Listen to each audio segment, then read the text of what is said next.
यह कहानी एक लापता व्यक्ति गंगा सागर यादव और उनके परिवार के पुनर्मिलन की है, जो 27 साल बाद एक अघोरी साधु के रूप में मिले हैं। 1998 में गंगा सागर यादव, जो उस समय झारखंड के एक छोटे से गांव में रहते थे, अचानक अपने घर से गायब हो गए थे। परिवार के अनुसार वे पटना जाने के लिए घर से निकले थे, लेकिन फिर कभी वापस नहीं लौटे। उनकी पत्नी धनवा देवी और उनके 2 छोटे बेटे कमलेश और विमलेश सालों तक गंगा सागर के लौटने का इंतजार करते रहे। धीरे धीरे यह मान लिया गया कि शायद उन्होंने अपने परिवार को छोड़ दिया हो या फिर कोई अनहोनी घटित हो गई हो। कुंभ मेला, जो हर 12 वर्ष में एक बार आयोजित होता है, विश्व भर से लाखों तीर्थयात्रियों को आकर्षित करता है। इस वर्ष मेला अपने चरम पर था, जब एक रिश्तेदार ने प्रयागराज में एक अघोरी साधु को देखा, जो गंगा सागर से हूबहू मिलता जुलता था। इस साधु के चेहरे, बालों और शरीर के कुछ विशेष निशानों ने उसे गंगा सागर के रूप में पहचानने के लिए प्रेरित किया। रिश्तेदार ने तुरंत इस साधु की तस्वीर ली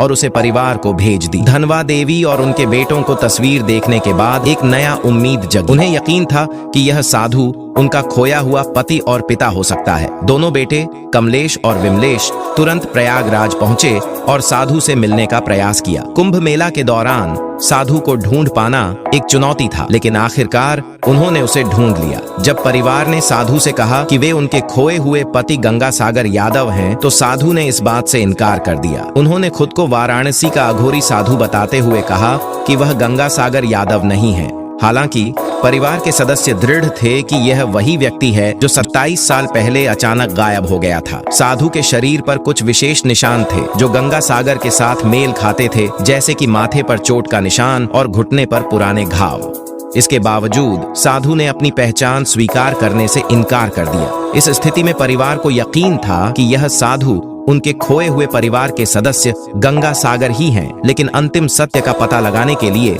उन्होंने डीएनए टेस्ट की मांग की। गंगा सागर की पत्नी धनवा देवी और उनके बेटे यह चाहते थे कि कोई कानूनी प्रक्रिया के तहत इस पहचान की पुष्टि हो, ताकि परिवार के पुनर्मिलन की सच्चाई सामने आ सके। कुंभ मेला प्रशासन और स्थानीय पुलिस को इस मामले की गंभीरता को समझते हुए डीएनए टेस्ट की प्रक्रिया शुरू करने का आदेश दिया। यह कदम गंगा सागर की पहचान को लेकर फैली असमंजस की स्थिति को हल करने के लिए उठाया गया। कुंभ मेला के इस अप्रत्याशित घटनाक्रम को लेकर आसपास के लोगों में हलचल मच गई। कुछ लोग यह मान रहे थे कि साधु सचमुच गंगा सागर ही हो सकते हैं, जबकि अन्य का कहना था कि यह किसी और व्यक्ति का भ्रम हो सकता है। कुछ स्थानीय लोग इस मुद्दे पर परिवार के पक्ष में थे, तो कुछ का मानना था कि गंगा सागर का भूतपूर्व जीवन और परिस्थितियां उन्हें बदल सकती हैं। फिर भी धनवा देवी और उनके बेटे कमलेश तथा विमलेश ने इस पूरे मामले में संयम बनाए रखा और उम्मीद जताई कि डीएनए टेस्ट के परिणाम से सच्चाई सामने आएगी। उनके लिए यह सिर्फ गंगा सागर से मिलने का मौका नहीं था, बल्कि अपने वर्षों से चली आ रही व्यथा का अंत करने का भी एक अवसर था।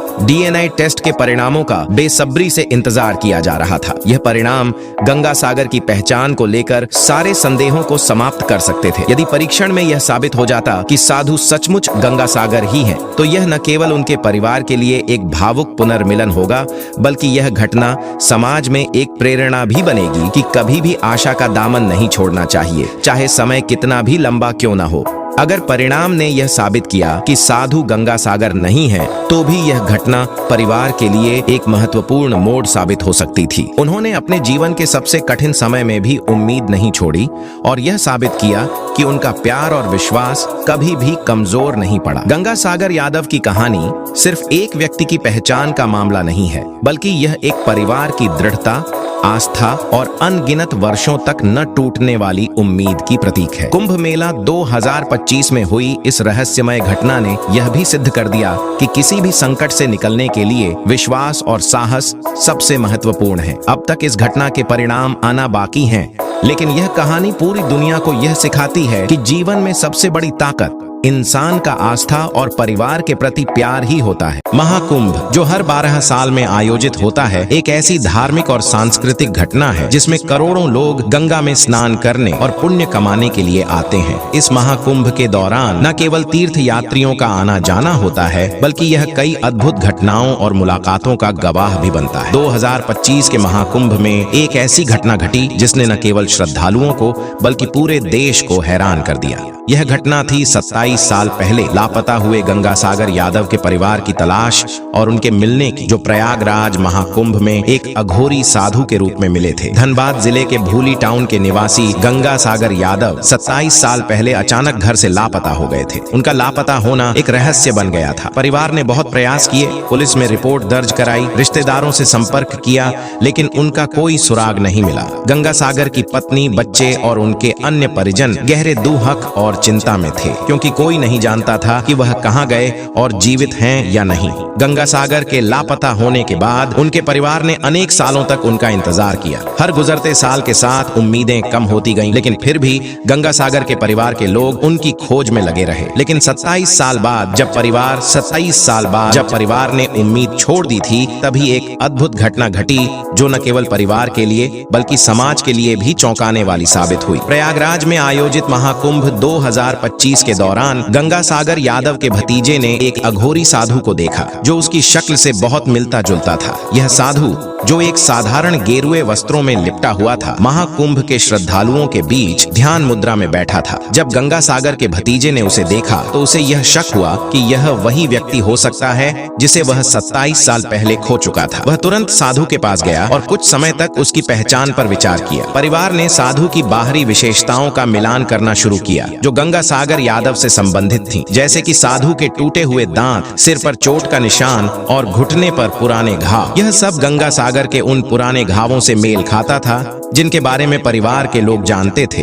हालांकि यह मिलान इतना स्पष्ट था कि परिवार को शक होने लगा कि यह वही गंगासागर यादव हो सकते हैं, लेकिन इस पहचान की पूरी पुष्टि करने के लिए एक ठोस प्रमाण की आवश्यकता थी। जब परिवार ने साधु से उसे पहचानने का प्रयास किया और उसके साथ घर लौटने का आग्रह किया, तो गंगासागर ने मना कर दिया। उसने कहा कि वह अब सांसारिक बंधनों से मुक्त हो चुका है और भोलेनाथ की भक्ति में लीन है। वह अब किसी भी वर्ल्डली जीवन को नहीं अपनाना चाहता। गंगासागर ने बताया कि उसे अब इस संसार से कोई वास्ता नहीं रहा और वह अपने आंतरिक शांति की तलाश में पूरी तरह से समाधि में डूबा हुआ है। वह महाकुंभ के साथ जुड़े इस आध्यात्मिक अनुभव को अपने जीवन का सर्वोत्तम हिस्सा मानता है, लेकिन इसके बावजूद गंगासागर के परिवार का दिल यह मानने के लिए तैयार नहीं था कि उनका प्रिय सदस्य 27 साल बाद पूरी तरह से बदल चुका था। परिवार का यह विश्वास था कि यह वही गंगासागर है और उन्होंने पुलिस से संपर्क किया ताकि डीएनए टेस्ट के जरिए उसकी पहचान की पुष्टि की जा सके। परिवार का मानना था कि एक बार यदि डीएनए टेस्ट से यह पुष्टि हो जाए कि यह गंगासागर यादव ही है, तो वे उसे घर वापस ले जाएंगे, भले ही उसने भक्ति के रास्ते को अपनाया हो। कुंभ मेला पुलिस ने परिवार की इस मांग को गंभीरता से लिया और जांच शुरू कर दी। परिवार के लोग और पुलिस दोनों गंगासागर यादव के डीएनए टेस्ट के लिए तैयार थे। परिवार ने किसी भी कीमत पर अपने लापता सदस्य को वापस पाना चाहा और इसलिए डीएनए टेस्ट की मांग की। पुलिस ने इस मामले की जांच शुरू कर दी और गंगासागर के भतीजे ने पुलिस को डीएनए टेस्ट के लिए अनुकूल नमूने देने के लिए प्रेरित किया। डीएनए टेस्ट के परिणाम का इंतजार किया जा रहा था, क्योंकि यह एक ऐसा कदम था जो परिवार की आशाओं को एक दिशा देने वाला था। अगर टेस्ट पॉजिटिव आता है तो यह न केवल गंगासागर के परिवार के लिए एक मिलन की खुशी का कारण बनेगा, बल्कि पूरे देश में एक अद्भुत और प्रेरणादायक कहानी के रूप में प्रसारित होगा। चाहे परिणाम जो भी हो, इस घटना ने गंगासागर के परिवार के लिए एक नई शुरुआत की उम्मीद पैदा की थी। गंगासागर के परिवार के लोग इस बात को लेकर सशंकित थे कि वह अब अपना जीवन एक साधु के रूप में जी रहा है, लेकिन वे उसकी पहचान का एक आखिरी बार सत्यापन करना चाहते थे। साथ ही उन्हें यह विश्वास भी था कि चाहे गंगासागर की जीवन शैली अब बदल चुकी हो, लेकिन वह उनका प्रिय व्यक्ति है और वह उसे अपनी जिंदगी में फिर से शामिल करना चाहते थे। इस घटना ने यह भी दिखाया कि धर्म और आध्यात्मिकता व्यक्ति के जीवन में किस हद तक प्रभाव डाल सकती है। गंगासागर की यह यात्रा, जो उन्होंने 27 साल पहले प्रारंभ की थी, एक नए मोड़ पर आकर समाप्त हुई थी। यह घटना न केवल परिवार के लिए बल्कि समाज के लिए भी एक महत्वपूर्ण संदेश देती है कि जीवन में चाहे कितनी भी कठिनाइयां आएं और गहरे मोड़ आएं, लेकिन एक व्यक्ति के इरादे और आस्था उसे फिर से जीवन में लौटने का मौका दे सकते हैं। महाकुंभ 2025 में गंगासागर यादव के परिवार और उनके मिलन की यह कहानी एक गहरी और दिल को छू लेने वाली यात्रा का प्रतीक बन गई है। इसने यह साबित किया कि जीवन के कई रहस्यों का समाधान शायद समय और आस्था में छिपा हो सकता है। डीएनए टेस्ट के परिणाम का इंतजार अब भी जारी है।